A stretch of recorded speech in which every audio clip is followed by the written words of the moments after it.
নয়, লোকের মতো আমি বউকে ভয় পাই না।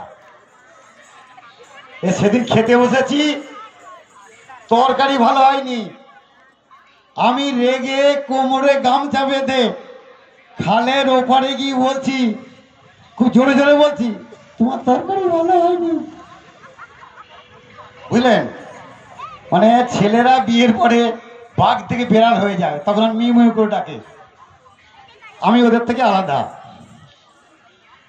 একটা বুড়িমা সে সংসারে বিরক্ত হয়ে একদিন বলছে, আমার আর বাঁচতে ইচ্ছে হয় না, ভগবান এত লোককে তুলে দেয়, আমায় দেখতে পায় না। যেই বলেছে ব্যাস, সঙ্গে সঙ্গে জমদূত চলে এসছে, এসে বলছে, এই বুড়িমা উঠে আয়, তোর সময় হয়ে গেছে। বলছি, ও মা তুই আর কি মারতেও পারবো না।